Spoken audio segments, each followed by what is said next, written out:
Good afternoon dear students. पिछले lecture में हम लोगों ने इक्विपमेंट्स और उनकी सिलेक्शन क्राइटेरिया इन सब चीज़ों के बारे में डिस्कस किया गया था। इसके नोट्स ऑलरेडी मैंने अटैच भी कर दिए थे आप लोगों को गूगल क्लासरूम में, लेक्चर भी अटैच कर दिया था। आज हम लोग इसी टॉपिक का बात करेंगे कि रॉ मटेरियल्स क्या होते हैं जो फार्मास्यूटिकल कंपनी यूज़ करती है अपने यहाँ पे। एक एक्यूरेट डेफिनेशन रॉ मटेरियल की क्या होनी चाहिए, और जब हम लोग रॉ मटेरियल की क्राइटेरिया को जान लेंगे कि रॉ मटेरियल क्या होता है, एक एक्यूरेट डेफिनेशन, तो हम ये बात करेंगे कि रॉ मटेरियल की परचेज स्पेसिफिकेशंस क्या होनी चाहिए। बिल्कुल सेम वैसे ही जैसे हम लोगों ने इक्विपमेंट की सिलेक्शन क्राइटेरिया को पता किया। तो ज़्यादा देरी ना करते हुए लेक्चर्स को स्टार्ट करता हूँ मैं कि what are the raw materials. Raw materials क्या होते हैं? कहा जाए एक नॉर्मल भाषा में तो रॉ मटेरियल कोई भी कच्चा सामान होता है और जिसको आप मॉडिफाई करके और उसको चेंज करके आप एक फिनिश्ड प्रोडक्ट में कन्वर्ट कर लेते हैं जैसा आपको बनाना हो, ठीक है ना। अब जैसे दवाइयों का केस है तो दवाइयों के केस में चाहे कोई भी डोजेस फॉर्म हो, रॉ मटेरियल्स क्या होता है वो एक तरीके का एपीआई, जो रॉ मटेरियल होता है वो है कच्चा सामान, और उस कच्चे सामान को हम उसके अलग अलग एक्सट्रैक्शन प्रोसेसेस को यूज़ करके उसको एक एपीआई में यानी कि एक एक्टिव फार्मास्यूटिकल इंग्रेडिएंट में कन्वर्ट कर लेते हैं। सो देखते हैं what are the raw materials. All materials that are used into the manufacturing of a finished bulk, even though it may not be present in final product, and which are consumed by person using it, are called as raw materials. Raw materials can be either active drug or inactive substances. तो raw material का मतलब देख लीजिए, line के हिसाब से ही क्या बोल रहा है कि ये वो मटेरियल्स होते हैं जो कोई भी मैन्युफैक्चरिंग प्लांट यूज़ करता है अपने किसी भी बल्क प्रोडक्ट को बनाने में, चाहे वो स्टार्टिंग से चाहे लास्ट में वो रहे भी ना, ठीक है ना। लेकिन एक फिनिश प्रोडक्ट को बनाने में जिस मेन कंपोनेंट की ज़रूरत होती है उसको आप कहते हैं रॉ मटेरियल्स, ठीक है ना। And which are consumed by person using it, ठीक है ना। और जिसको पर्सन अपनी ज़रूरतों के हिसाब से यूज़ करता है उसको आप रॉ मटेरियल्स कहते हैं।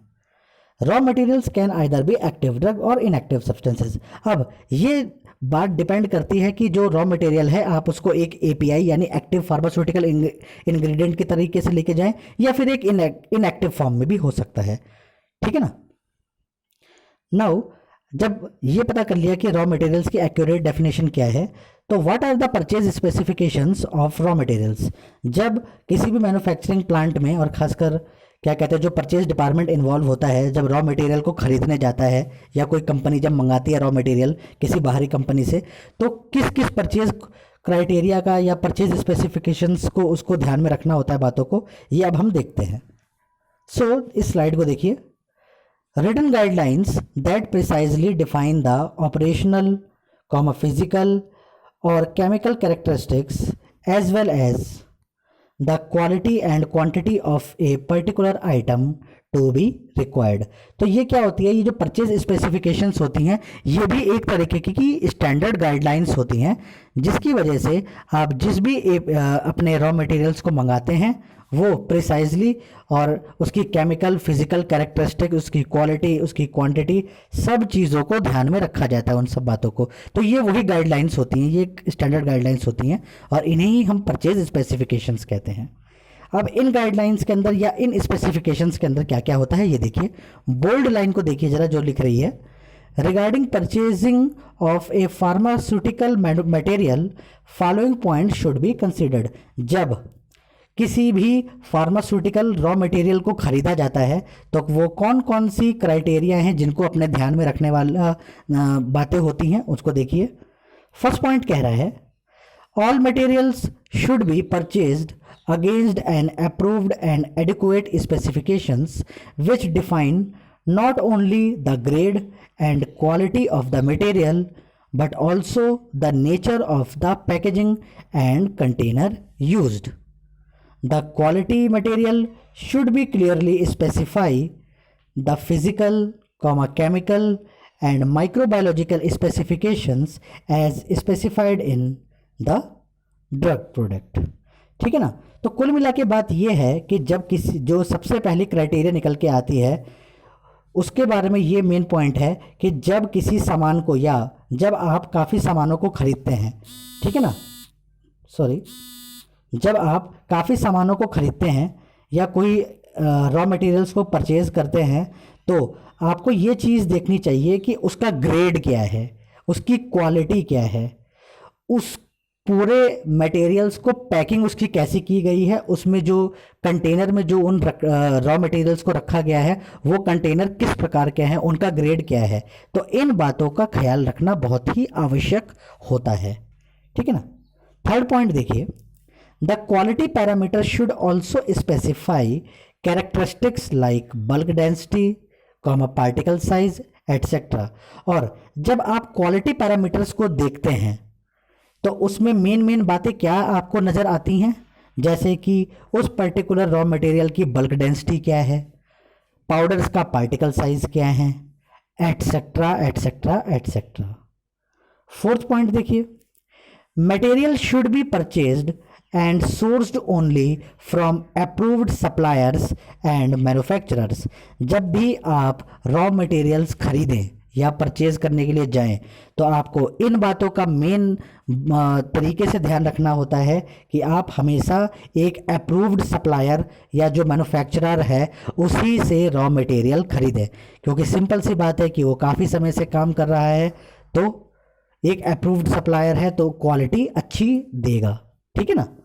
Next fifth point, choice of vendor should be primarily based on quality consideration, and when these are met other commercial considerations should play their role like price, delivery periods. और जब आप vendor का selection करते हैं, vendor मतलब कौन होता है, वेंडर मतलब सप्लायर जो सप्लाई करेगा रॉ मटेरियल्स की, तो आपको इस बातों का तो ध्यान रखना होता है कि वो क्वालिटी के साथ समझौता ना करे, सामान क्वालिटी वाले दे, बट उसके अलावा भी उस प्राइस को देखना होता है कि वो कितना महंगा कितना सस्ता किस प्राइस में लगा के दे रहा है, और साथ में डिलीवरी कितने टाइम में करेगा, इन बातों का भी विशेष ध्यान रखना होता है।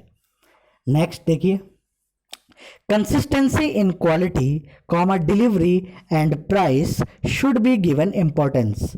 हमेशा इन बातों का ध्यान रखना चाहिए जब आप किसी रॉ मटेरियल को खरीदें कि उसकी क्वालिटी क्या है, कंसिस्टेंसी लगातार क्वालिटी, जब आप एक ही वेंडर को सेलेक्ट कर लिए हैं कि वो लगातार कितने दिन तक वही क्वालिटी मेंटेन करके देता रहेगा सामान को, उसका डिलीवरी टाइम कितना रहेगा, और क्या प्राइस हमेशा बढ़ाता घटाता तो नहीं रहेगा, क्या एक फिक्स प्राइस पे जैसे में जिस चीज़ पे टाई अप हुआ है या नेगोशिएबल बात हो रखी है क्या सेम वैसा ही देता रहेगा। इन तीनों बातों को, क्वालिटी, डिलीवरी एंड प्राइस, इन बातों को सबसे ज़्यादा इंपॉर्टेंस देनी चाहिए जो भी परचेज डिपार्टमेंट में इन्वॉल्व होते हैं बंदे। Next line, raw and packing material should only be purchased by buyer who are trained and possess sufficient technical knowledge. और जब आप कोई भी रॉ मटेरियल या पैकेजिंग मटेरियल खरीदें तो आप इस बात का ध्यान रखिए कि जो बायर है, ठीक है ना, जो बायर है वो प्रॉपरली ट्रेंड हो, ठीक है ना, और उसके पास ठीक ठाक उस फील्ड के रिगार्डिंग टेक्निकल नॉलेज या फिर उस रॉ मटेरियल के रिगार्डिंग सफिशिएंट नॉलेज हो, ठीक है ना।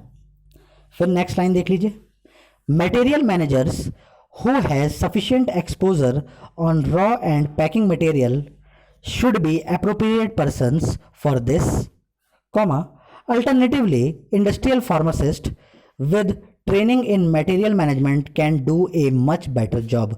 और इसी बातों को देखिए कहा गया है कि जो मटेरियल मैनेजर्स होते हैं उनके पास एक अप्रोप्रिएट नॉलेज होती है रॉ मटेरियल्स के रिगार्डिंग। और जैसे बड़ी बड़ी कंपनियों का या जो इंडस्ट्रियल कंपनी के बारे में बात है तो वहाँ पे इस चीज़ को एक अच्छा अंजाम एक जो इंडस्ट्रियल फार्मासिस्ट होता है वो दे सकता है, क्योंकि उसको दवाइयों के बारे में, एक्टिव फार्मास्यूटिकल इंग्रेडिएंट के बारे में, रॉ मटेरियल्स के बारे में, बाकी लोगों की बनस्पत अच्छी नॉलेज होती है, ठीक है ना। अब बाकी जो नेक्स्ट 2 पॉइंट हैं ये एक नॉर्मल उसी फेज़ में आ रहे हैं, सारी घुमा फिरा के बातें कही गई हैं तो मैं ज़्यादा लंबी बातें इनको नहीं करूँगा, ठीक है ना। अब मेन देख लीजिए, steps of purchasing raw material. जब रॉ मटेरियल खरीदा जाता है तो उसके बीच में कौन कौन से प्रोसेस इन्वॉल्व होते हैं, कैसे खरीदा जाता है, तो इनको स्टेप्स में बात बताई गई हैं। लगभग 7 स्टेप हैं, 7 स्टेप को एक एक लाइन जानने की कोशिश करते हैं कि कौन कौन से स्टेप्स होते हैं। ये जब एग्जाम में पूछी जाने वाली चीज़ें हैं, आप इसको फ्लो चार्ट में जैसे इसमें पीपीटी में दिखाया गया है वैसा बना के कॉपी में अपना लिख सकते हैं। देखिए, सबसे पहले इस बात का ध्यान रखना चाहिए, परचेज रिकॉग्निशन मतलब जब आप किसी दूसरे आदमी से सामान यानी रॉ मटेरियल खरीदने जाएं तो आपको एक परचेज की रिकॉग्निशन जो एक फॉर्म होता है उसको भरना होता है, ठीक है ना। रिक्वेस्ट करते हैं आप लोगों से कि हमें ये सामान चाहिए, हमें इतना इतना सामान चाहिए। सेकंड, सिलेक्शन ऑफ वेंडर, इसके बाद आप वेंडर का सिलेक्शंस करते हैं, जो सप्लायर होते हैं उनको सेलेक्ट करते हैं कि आपको किस आदमी से ये रॉ मटेरियल खरीदना है। तीसरा, फिर आप इनवाइटिंग कोटेशंस या टेंडर एक ही बात है। फिर आप क्या करते हैं, टेंडर खोल देते हैं। आप ये लिख देते हैं कि भाई मेरी ये फलाना फलाना कंपनी है और मुझे अपना ये सामान बनवाना है, उसके लिए मुझे इतने किलो या इतने मात्रा में क्या कहते हैं मुझे रॉ मटेरियल्स की ज़रूरत पड़ेगी। तो वो आप एक ग्लोबल टेंडर या एक ओपन टेंडर खोल देते हैं, ठीक है ना, कि जिन लोगों के पास इस तरीके का रॉ मटेरियल है वो मुझे अपनी कोटेशंस भेजें। तो इसको हम कहते हैं इनवाइटिंग कोटेशंस। आप इनवाइट करते हैं लोगों को कि आप मुझे बताइए, अपना प्राइस दीजिए कि आप कितने में देंगे, आप कितने में देंगे, आप कितने में देंगे। फिर फोर्थ, प्लेसिंग द ऑर्डर, उसके बाद ऑर्डर को रिसीव करना, प्लेस करना, ले लेना, ठीक है ना। फिर फिफ्थ जो स्टेप इन्वॉल्व होता है परचेजिंग ऑफ रॉ मटेरियल में, रिसीविंग द मटेरियल, जब रिसीव उसको ढंग से करना, उसके बराबर उसके जो इनवॉइस होती हैं, जो बिल्स होते हैं उनको प्रॉपरली चेक करना और क्वालिटी को चेक करके बकायदा उसको अपने वेयर हाउस में रखवाना, इसको कहते हैं रिसीविंग ऑफ मटेरियल्स। फिर sixth, sampling and testing of incoming material, फिर अपने जो केमिस्ट होते हैं, जो क्वालिटी वाले केमिस्ट्स जो होते हैं, quality chemist means QC lab में या क्वालिटी एश्योरेंस में या और जो कंपनी में केमिस्ट इन्वॉल्व होते हैं, उनसे आप जो रॉ मटेरियल आपने खरीदा है उनकी आप सैम्पलिंग करवाते हैं, टेस्टिंग करवाते हैं कि जैसा हमने मांगा था क्या ये उसी क्वालिटी का हमको दिया गया है। तो हम इस चीज़ की क्रॉस चेक करते हैं। और साथ में checking of invoice slash bill, recording of bill in books. और जो लास्ट का स्टेप है, जब हमको सब चीज़ ओके लग जाती है तो आप इनवॉइस का मतलब होता है बिल होते हैं, उन बिल को आप क्रॉस चेक करते हैं कि आपने जितने पैसे में, जितने उन लोगों ने आपने आपकी बात तय हुई है क्या उससे महंगा तो नहीं है, बराबर पैसे दिए गए हैं। आप उनकी रिकॉर्डिंग कर लेते हैं और उसको एक अपने लेजर में या अपने रिकॉर्ड बुक्स में आप उसको मेंशन कर लेते हैं। तो ये 7 तरीके के स्टेप्स हैं जिनको इन्वॉल्व किया जाता है जब आप रॉ मटेरियल्स या किसी भी प्रकार का मटेरियल खरीदते हैं या मंगवाते हैं, ठीक है ना।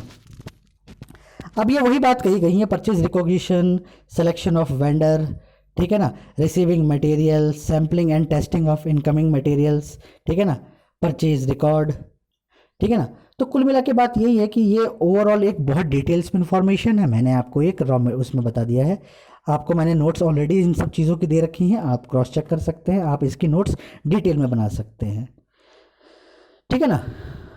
हम बात करते हैं अब maintenance of store for raw material. जब आपने सामान परचेज कर लिया, ठीक है ना, अब आप उसको रखेंगे कैसे। जाहिर सी बात है, उन रॉ मटेरियल्स को रखने के लिए आपको किसी बड़े रूम की आवश्यकता होगी और उस बड़े रूम को हम क्या कहते हैं, स्टोर रूम या वेयर हाउस। तो ऐसा तो नहीं है कि एज इट इज सामान को लाके पटक दिया, जाहिर सी बात है उस रूम की आप कुछ कंडीशंस, कुछ टेम्परेचर वगैरह मेंटेन करेंगे। तो वही अब इस पूरी स्लाइड में हम देखने की कोशिश करेंगे कि ये स्लाइड्स क्या कह रही हैं। देखिए फिर, material should be handled and stored in a manner to prevent degradation, contamination and cross contamination। कुल मिला के बात यह है कि सामान को उस तरीके से पकड़ा जाए और आराम से रखा जाए ताकि वो सड़ने से, खराब होने से, मिलावट उसमें किसी भी प्रकार की होने से या माइक्रोबियल कंटामिनेशन होने से बचा रहे। सेकंड पॉइंट है, material should in fibre drums, bags और boxes should be stored off the floor. उस तरीके के मटेरियल जिनको ड्रमों में भरा गया हो, जूट बैग्स में भरा गया हो, बड़े बड़े बॉक्सेस में भरा गया हो, उसको आप फ्लोर पे मतलब ज़मीन में नीचे की तरफ रखते हैं क्योंकि भारी सामान है, ठीक है ना। आप उसको ऊपर तो नहीं रख सकते, नीचे गिर जाएगा तो आप ही को दिक्कत आएगी। इसीलिए जो भारी सामान है, जो बड़े सामान है, बल्कि सामान है, उनको फ्लोर पे, ऐसा जो सीमेंटेड फ्लोर या मार्बल्स का फ्लोर होता है, टाइल्स का फ्लोर होता है, उसमें अच्छे से साइड में लगा के रख देते हैं। तीसरा, suitably spaced to permit cleaning and inspection, उस रूम में इतना स्पेस बराबर मेंटेन रख के चलें ताकि उस रूम की बराबर क्लीनिंग और आप बीच में जाके अगर आप खुद भी इंस्पेक्शन करना चाहें तो इतना स्पेस आपको मिल जाए कि आप चल फिर सके उस रूम में। ये नहीं कि लाके सामान एज इट इज़ पटक दिया और आपको ना खड़े होने की जगह मिल पा रही है ना उस रूम में कोई सफाई हो सके। तो इन बातों का विशेष ध्यान रखना होता है। Next, material should be stored under conditions and for a period that have no adverse effect on their quality। जब सामान को रखा गया हो जिस रूम में तो आप ऐसी कंडीशन मेंटेन करवाते हैं कि किसी भी प्रकार से उस मटेरियल्स के ऊपर किसी भी प्रकार का कोई बाहरी एडवर्स इफेक्ट ना आए, मीन्स खराब होने से आपको कुल मिला के बचाना ही है किसी भी सामान को। ठीक है ना। अब हेडिंग देखिए, लोकेशन ऑफ स्टोरेज एरिया। वो लोकेशन क्या कहाँ होनी चाहिए, कहाँ पे रूम होना चाहिए, ठीक है ना, स्टोर एरिया का, जहाँ पे आप रॉ मटेरियल को रख सकें। इसके बारे में देखते हैं। Stores should be located adjacent to the manufacturing area. हमेशा इस बात का ध्यान रखना चाहिए कि आपका जो वेयर हाउस हो या जो स्टोर हो वो मैन्युफैक्चरिंग पार्ट से एकदम जुड़ा हुआ रहे, मतलब बगल में ही रहे। यानी जहाँ पे प्रोडक्शन चल रहा है, प्रोडक्शन एरिया है जहाँ पे, उसके बगल में ही वेयर हाउस और या स्टोर हमेशा मेंटेन करके रखना चाहिए, क्योंकि आपको तुरंत के तुरंत आपने रॉ मटेरियल वेट किया, लिया, उसको लोड किया और आप उसको आराम से अलग अलग प्रोसेस से बनाना शुरू करने लग जाते हैं। तो मतलब जो प्रोडक्शन एरिया है और जो ये आपका स्टोर एरिया है ये एक दूसरे के बराबर में बगल बगल में ही स्थित होते हैं। ठीक है ना। Next, location depends upon the nature and value of items to be stored and the frequency with which items are received and issued. Next, minimum wastage of space, handling cost and operating cost. Next, maximum ease of operation. जब आप ऐसी चीज़ों को perform करते हैं कि जब आपका जो प्रोडक्शन एरिया है और आपका जो स्टोर एरिया है जब एक दूसरे के बराबर में होते हैं, एक पैरेलल लगे होते हैं, तो उससे क्या होता है, आप कम स्पेस में मैक्सिमम काम करवा सकते हैं, आपकी ज़्यादा एरिया बर्बाद नहीं होती। ठीक है ना। उससे उठाने की जो हैंडलिंग कॉस्ट है, अगर मान लीजिए क्या कहते हैं स्टोर एरिया दूर होगा और प्रोडक्शन एरिया और दूर होगा तो लोगों के आने जाने के रिगार्डिंग क्या होगा, आपको अलग से लेबर लगाना पड़ेगा, उन लेबरों को आपको अलग से वेजेस देने पड़ेंगे। और लेकिन अगर सब बगल बगल ही है दोनों एरिया तो क्या होगा, हैंडलिंग कॉस्ट अपने आप ही डिक्रीज़ कर जाती है और जो ऑपरेटिंग कॉस्ट है, जो प्रोडक्शन कॉस्ट है वो भी ऑटोमेटिकली डिक्रीज़ कर जाती है। और मैक्सिमम ईज ऑफ ऑपरेशन, जो प्रोडक्शन होता है वो आसानी से परफॉर्म होने लग जाता है। ठीक है ना। नेक्स्ट है फैसिलिटीज़। स्टोर एरिया में कौन कौन सी फैसिलिटीज़ का होना बहुत ज़रूरी है, इन बातों का ध्यान रखिए। सबसे पहले inspection centre. Second, space for storing retained sample for quality control. Third, centralised weighing areas. Fourth, washing room. Sixth, quarantine room. कुल मिला के ये 5 चीज़ें तो फैसिलिटी के तौर पर उस स्टोर एरिया में होनी ही चाहिए। सबसे पहला इंस्पेक्शन सेंटर, दूसरा इतना स्पेस कि आप जो भी क्वालिटी कंट्रोल से जो सैंपल वापस होके आया है आप उसको साइड में रख सकें, इतना स्पेस उतना स्पेस होना चाहिए। तीसरा, centralize weighing area, weighing area भी होना चाहिए जहाँ पे आप तोल सकें। फिर वॉशिंग रूम और last quarantine room, means isolation वाला एरिया साइड में। ठीक है ना। अब स्टोरेज एरिया कंडीशन, उस रूम का या उस पर्टिकुलर स्टोरेज एरिया का कंडीशन, रूम टेम्परेचर कैसा होना चाहिए, इसके बारे में बात करते हैं। रूम टेम्परेचर होना चाहिए 30 डिग्री सेंटीग्रेड, मीन्स एक रूम टेम्परेचर 30 डिग्री के अप्रॉक्स में होना चाहिए। और जो रिलेटिव ह्यूमिडिटी होनी चाहिए RH, वो 60% के आसपास होनी चाहिए। ठीक है ना। AC स्टोरेज टेम्परेचर, जो आपका एयर कंडीशनिंग टेम्परेचर होना चाहिए वो कितना होना चाहिए, 25 ± 2 डिग्री सेंटीग्रेड, यानी रूम टेम्परेचर और रिलेटिव ह्यूमिडिटी 55%।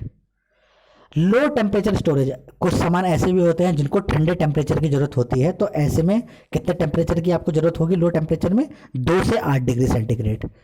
फिर light sensitive material are stored in amber coloured container, और उस तरीके के मटेरियल जो लाइट सेंसिटिव होते हैं, जो सेंसिटिव होते हैं, उनको आप हमेशा एम्बर कलर के ग्लास कंटेनर में ही स्टोर करके रखें।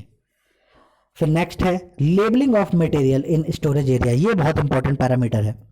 लेबलिंग तो हर रॉ मटेरियल में या हर तरह के मटेरियल में प्रॉपरली तरीके से होनी ही चाहिए, नहीं तो आप पहचान कैसे पाएंगे कि कौन सा सामान कौन सा है, आप कुछ भी उठा के लेके चले जाएंगे। तो लेबलिंग के बारे में देखते हैं क्या होना चाहिए, लेबलिंग्स में क्या क्या मेन चीजें आती हैं। Designated name of the product, उस पर्टिकुलर प्रोडक्ट का नाम क्या है या आपने क्या रखा है, आपने कुछ अगर कोडिंग कर रखी है तो वो भी मेंशन जरूर करें। Next batch number given by the supplier, batch number supplier की तरफ से जो बैच नंबर दिया गया है वो क्या है, वो होना चाहिए। फिर स्टेटस ऑफ कंटेंट, उस पर्टिकुलर प्रोडक्ट की क्या एक्यूरेट स्टेटस है उसके बारे में जिक्र होना चाहिए। और नेक्स्ट है एक्सपायरी डेट और date beyond which retesting is necessary, expiry date और वो डेट जिसमें दोबारा से अगर टेस्टिंग की जरूरत हो तो की जा सके, वो डेट जरूरत से जरूरत मेंशन हो सके, ठीक है ना।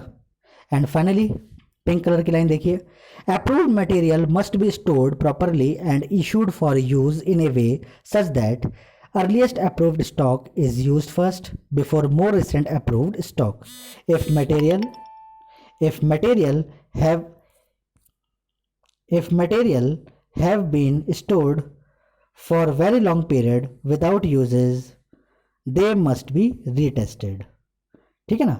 तो कुल मिला के बात यह है कि जब आप वेयर हाउस में स्टोरेज करें सामान का, तो इन बातों का आपको और ख्याल होना चाहिए कि वो सामान जो पहले रखा हुआ है आप उसको पहले निकालने की कोशिश करें और जो नया आया है उसको बाद में, ताकि आपको ये पता रहे कि आपके पास कितना सामान स्टॉक में है, कितना आपका रनिंग में जा रहा है। तो ये थी ओवरऑल जो यूनिट रॉ मटेरियल और परचेज स्पेसिफिकेशन ऑफ इक्विपमेंट के रिगार्डिंग, ठीक है ना। ये आपकी जो पहली जो यूनिट थी थर्ड, ये यूनिट सेकंड का जो थर्ड चैप्टर था इक्विपमेंट एंड रॉ मटेरियल, उसके ये सारे के सारे डाटा थे, या इसके इस यूनिट के अंदर जो जो बातें बताई गई वो कुछ इस तरीके की थी। उम्मीद करता हूँ आप लोगों को लेक्चर समझ में आया होगा। नोट्स मैंने ऑलरेडी ये अटैच कर दिए हैं, लेक्चर मैं अभी गूगल क्लासरूम पर अटैच कर दे रहा हूँ। आप लोगों की मुझे अटेंडेंस बिल्कुल नहीं आ रही है। प्लीज़ मेरी आपसे रिक्वेस्ट है आप सभी लोगों से कि आप सभी लोग इस लेक्चर को फॉलो करें, देखें और रिसीव्ड सर के नाम से मुझे मैसेज ज़रूर कर दें ताकि मैं आप लोगों के अटेंडेंस ले सकूं। नहीं तो दिक्कत आएगी आप लोगों के अटेंडेंस शॉर्ट होने में, मुझे रिकॉर्ड नहीं मिल पा रहा है। अगर कोई भी क्वेरी हुआ करे, कोई भी दिक्कत आए तो आप मुझसे पूछ सकते हैं। Thank you.